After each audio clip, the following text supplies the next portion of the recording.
सियावर रामचंद्र की मार मुक्त बंसी।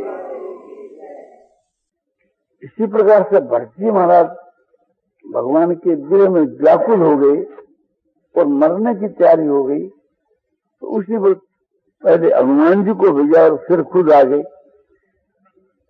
राम वीर सागर मन भरत मगन मन हो।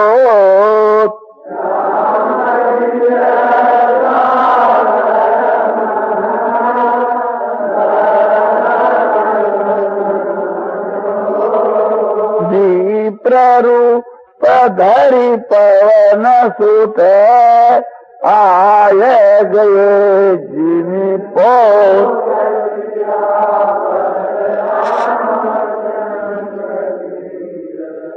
राम का जो व्यय है, वियोग है, वो ये सागर, और उसके वहां भरत का जो मन है वो मगन हो गया। ऐसी परिस्थिति के वहां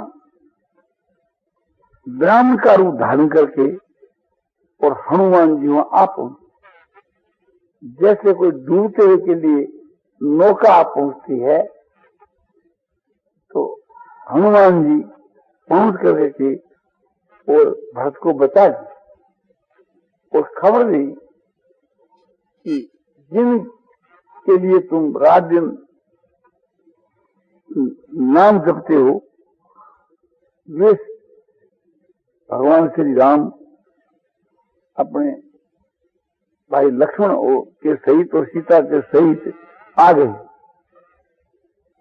राक्षसों को मार करके और युद्ध में विजय पाकर के भगवान राम सो आ गए। देवताओं का और मुनियों का उद्धार करने वाले भगवान राम आ गए।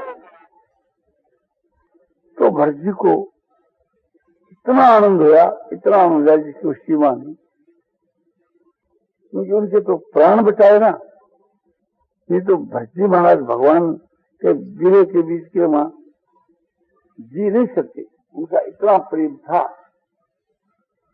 उन्होंने कह भी दिया था कि बीते अवधि रहे जो प्राण,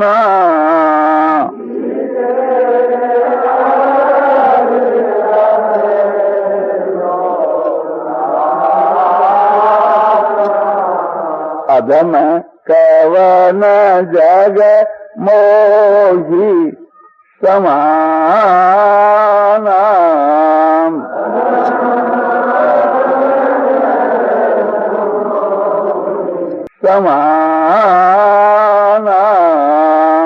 तो भगवान को भी ये विश्वास था।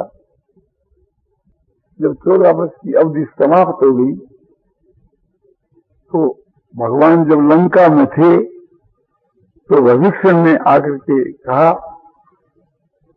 कि अब 14 वर्ष की अवधि समाप्त हो गई है, कुछ दिन आप शहर में लंका में चलो, और कोष है, खजाना है, राजधानी है, इन सब को देखो। भगवान ने कहा कि विभीषण, तुम्हारा जो कोष खजाना है वो सब मेरा ही है, मुझको भरत की स्मृति हो गई। यदि 14 वर्ष के समय के ऊपर मैं नहीं पहुंचूंगा तो मेरा भाई भरत मुझको जीता हुआ नहीं मिले, इसलिए जल्दी से जल्दी मुझको एक प्रकार से अवध पहुंचाओ, अयोध्या पहुंचाओ। तो ये है, समझो कि उस कोटि के प्रेम की एक कसौटी कि प्रेमी आदमी प्रेमास्पद के बिना बहुत काल तक जी नहीं सकता। जैसे भक्त का प्रेम, इसी प्रकार लक्ष्मण जी का प्रेम भी भगवान के वहां कम नहीं था।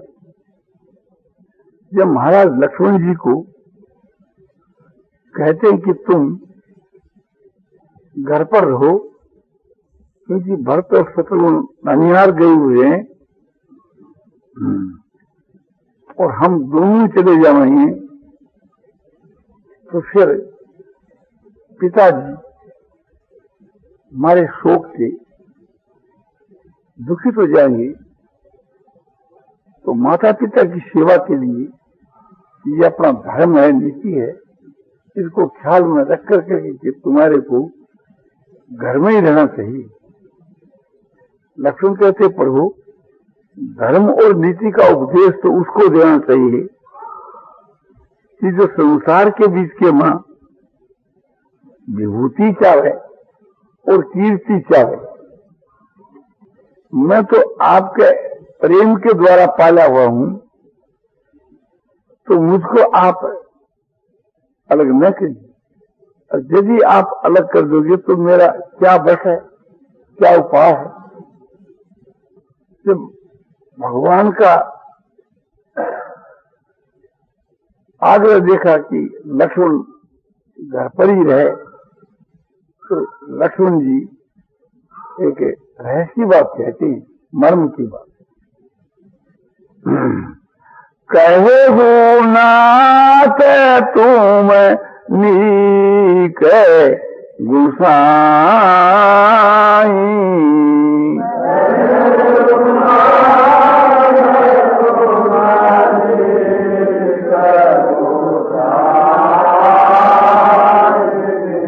लागे हूँ मोगी मोरी कदराई।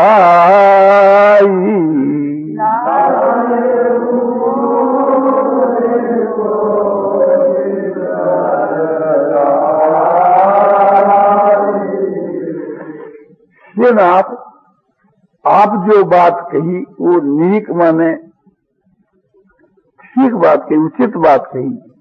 क्या बात कही कि तुम यह घर पर ही रहो,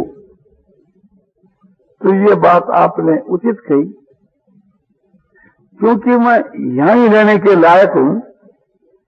यदि मेरा आप में प्रेम होता तो आप यहां रहने के लिए कभी नहीं कहते।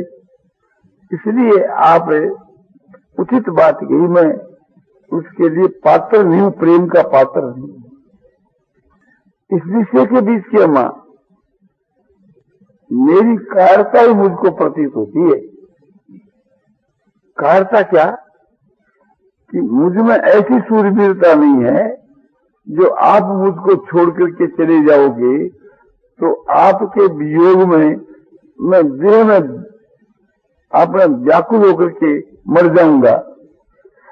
तो इतना मेरा प्रेम नहीं है कि आपके वियोग को मैं बर्दाश्त नहीं कर सकूं, आपके वियोग में मैं प्राण खो बैठूं, ऐसी मुझको वेद नहीं है। यदि वास्तव के मेरा इतना प्रेम होता कि आपके वियोग में मेरे प्राण नहीं रहेंगे तो आप मुझको कभी छोड़ करके नहीं जाते। किंतु इस विषय के बीच के मां मैं कायर हूं, आपका कोई दोष नहीं है, मेरे में कायरता है, मैं पात्र नहीं। तो भगवान ने सोचा ये एक प्रकार से प्राण खो बैठेगा तो इसको साथ में ले लो। कहा भैया अच्छा तुम चलो हमारे साथ में। किंतु माता सुमित्रा का हुक्म दे। माता सुमित्रा जो है वो तो भगवान के मां बहुत ही प्रेम रखती थी। उसने तो सोचा कि जब मेरा लड़का भगवान की सेवा के लिए उनके साथ में जाता है तो हमारा अवभाग्य। वो अपने को समझो कि मैं पुत्रवती हूं कि जो मेरा भक्त भगवान का भक्त है, मेरा पुत्र भगवान का भक्त है, तो मैं वास्तव में पुत्रवती हूं। पुत्रवती युवती जग सोई,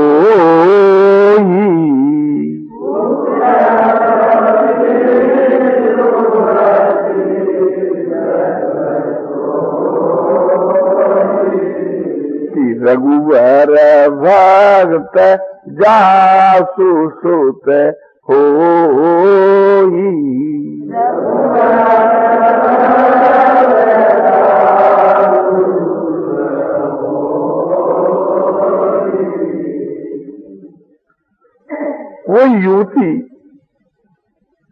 चित्रवती है कि जिसका पुत्र रघुवर माने भगवान राम का भक्त हुए। नहीं तो समझो कि गाय भैंस की जो दशाई जा गई तो कितना ऊंचा भाव। इतना ही नहीं, अपने पुत्र को उपदेश देती है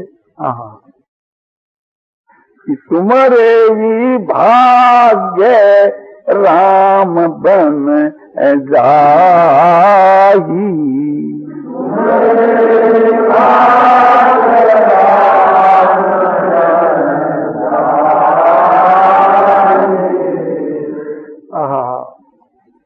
दूसर हेतु ताप कछु उनाही।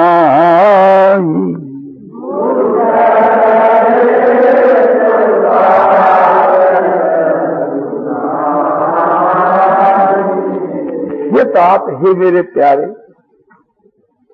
तुम्हारे ही भाग्य से राम वन में जा रहे, तुम्हारा अवभाग्य है। और राम के वन में जाने का दूसरा कोई कारण नहीं।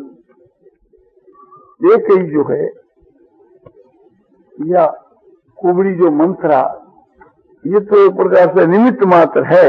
और असली बात तो यह है कि यहाँ सेवा करने वाले बहुत थे और वन में तुम अकेला ही है। जब सीता और राम बन के वहां जा रहे हैं तो बेटा तेरा यहाँ क्या काम है?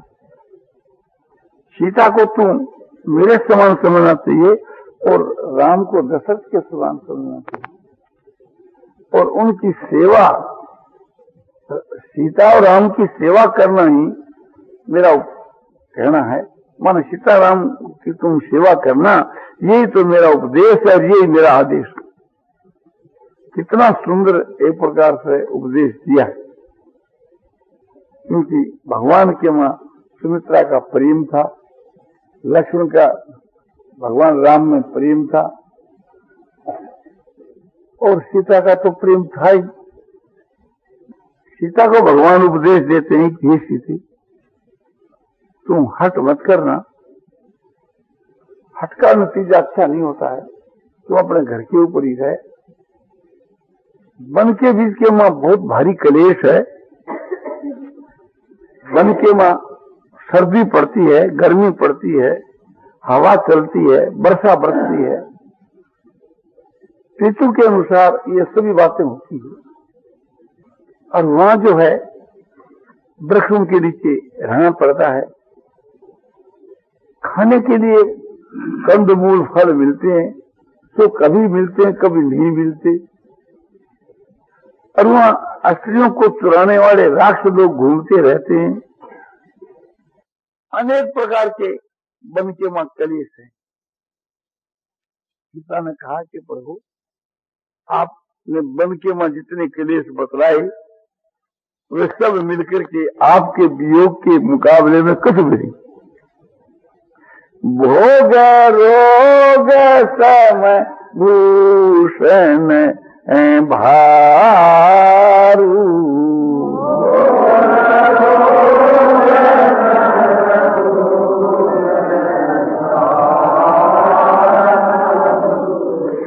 यम यातना सरिस संसारू।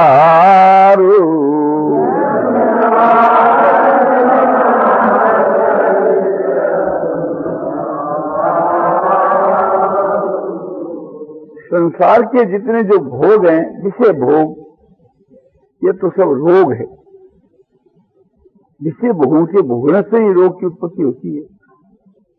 इसलिए विषय भोग जो है सो रोग ही है। और ये जो गहने हैं, आभूषण, ये भार रूप है। और संसार के जो लोग है, ये यम के से दूत है। यम यातना है, यमराज की एक यातना। और आप कहते हो कि तू सुकुमारी है और वन के मां कुछ कंटक पिताजी है। तो मैं तो राजकुमारी हूं और आप राजकुमार नहीं हो। जब आप परिश्रम करके आओगे तो मैं आपके चरणों को दाब करके आपके परिश्रम का हरण करूंगी, और ये आपकी दासी रात्रि के समय आपके चरणों में लौटेगी। आपका मुखार बिंद तो मैं देख देख करके चकोर पक्षी के माफक मुग्ध होंगी, तब क्या मुझको कोई प्रकार का कलेश रहेगा? इस प्रकार से कहकर के अंत में कहती है कि जब आप मुझको छोड़ने की बात कहते हो, इसको सुनकर करके मैं बर्दाश्त करती हूँ, तो ये मेरे लिए एक प्रकार से शर्म की बात है, दुख की बात है। ऐसे वो वचन कठोर सुनी, जो न हृदय बिलगान।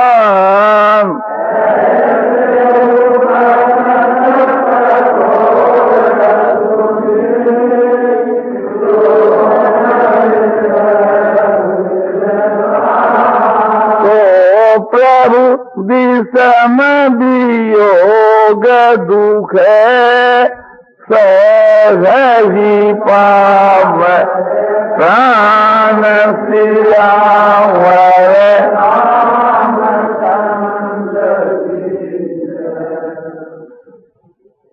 आप बार बार जो है यहाँ रहने के लिए कह रहे हो, तो आप के वियोग के वचनों को सुनकर के जो हमारे लिए बड़े कठोर हैं, पतिव्रता स्त्री के लिए पति के वियोग की बात बड़ी कठोर है।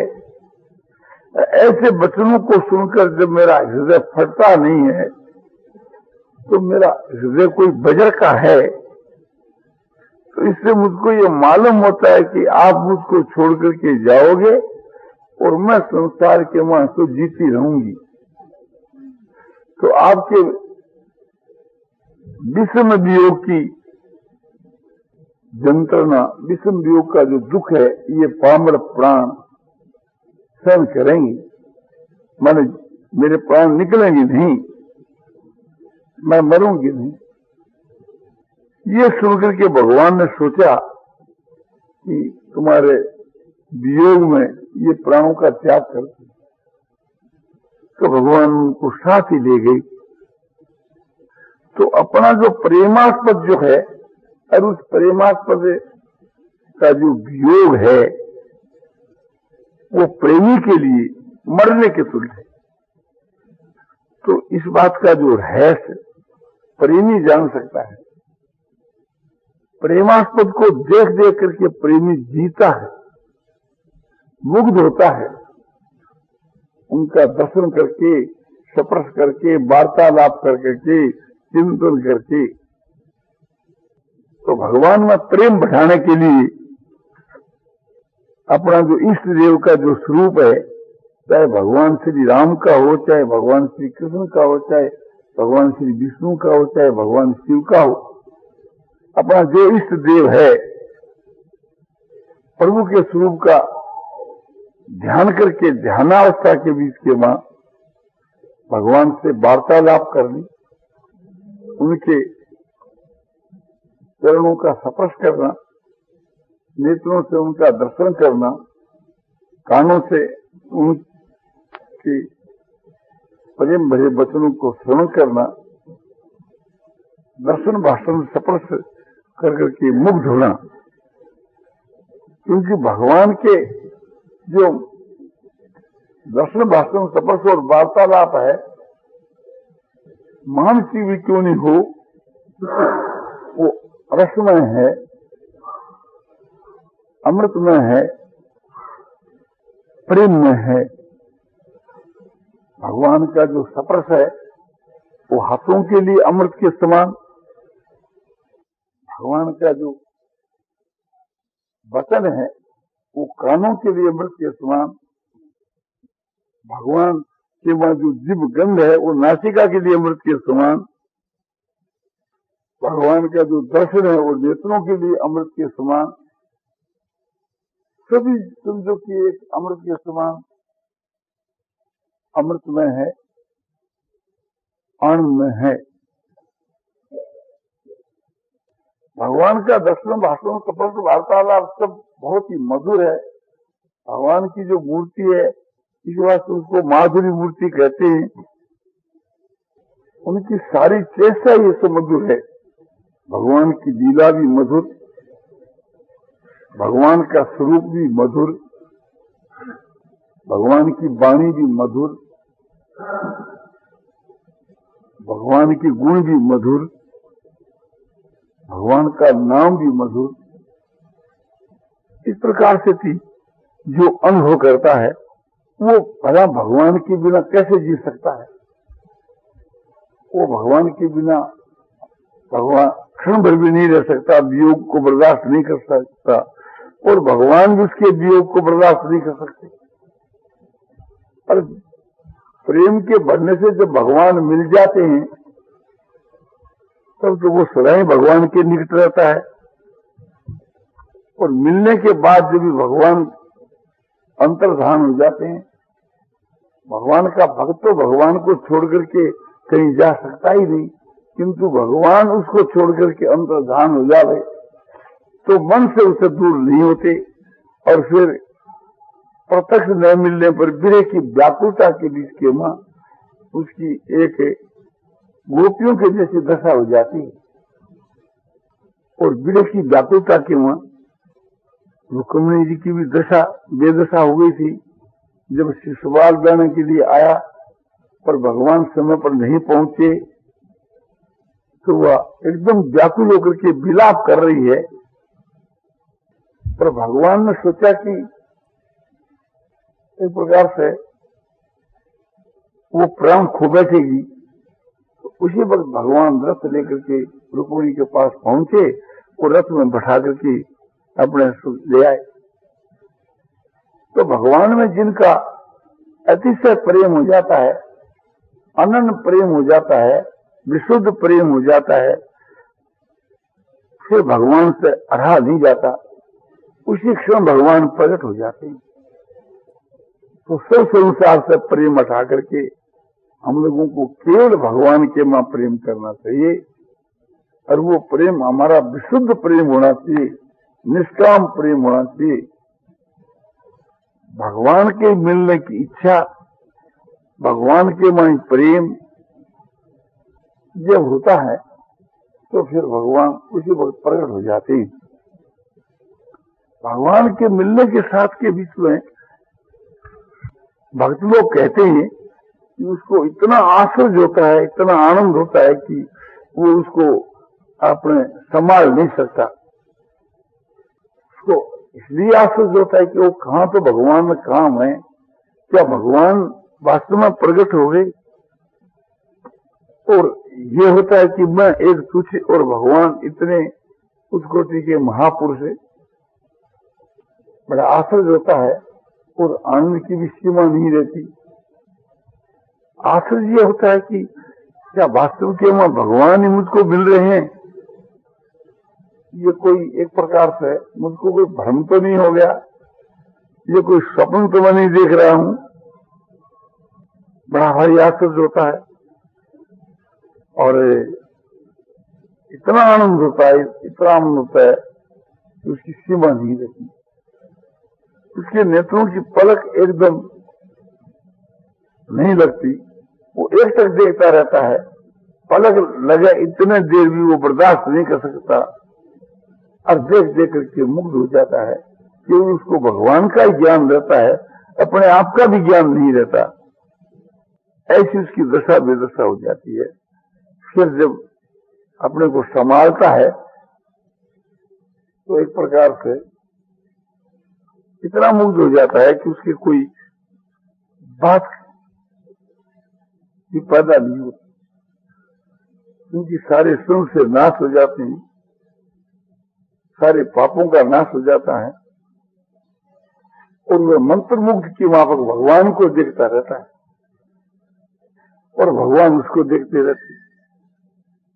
तो भगवान क्या वस्तु है, इस तत्व रहस्य को हम समझ जाएं तो फिर भगवान के बिना हम जी नहीं सकते, रह नहीं सकते, उसके वियोग को हम बर्दाश्त नहीं कर सकते।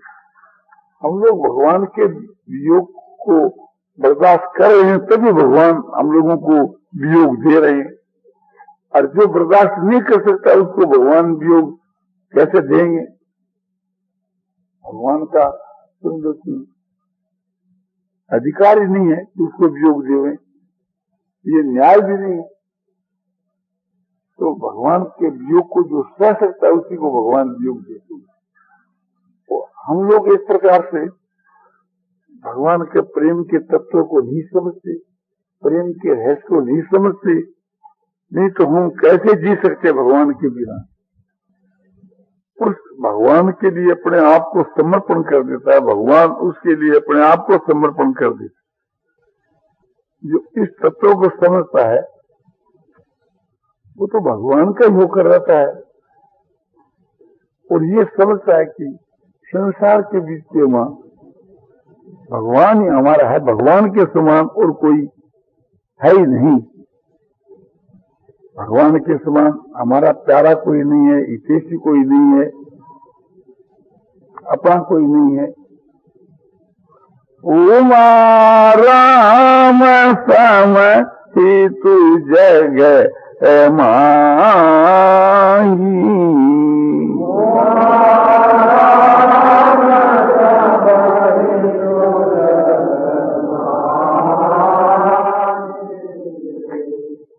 गुरु पितु मातु बंधु केऊ नाही,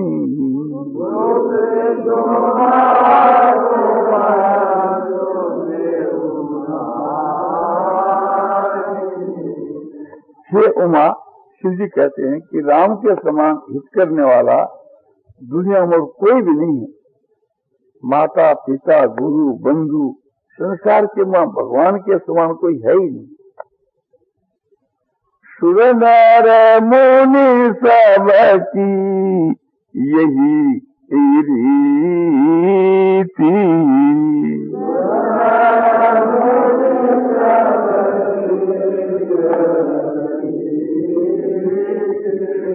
स्वार्थ लाग करई सब प्रीति,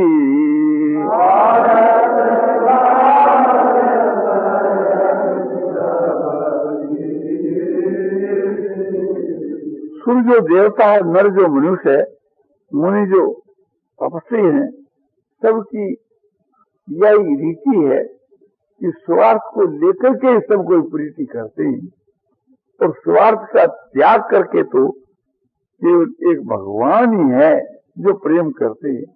और दूसरा है उन ऋषि महापुरुषों में भक्तों के बीच में, तो उस कोटि का जो भगवत प्राप्त पुरुष जो है वो है। इस दो को छोड़ करके तीसरा और कोई दुनिया के वहां नहीं। नारायण नारायण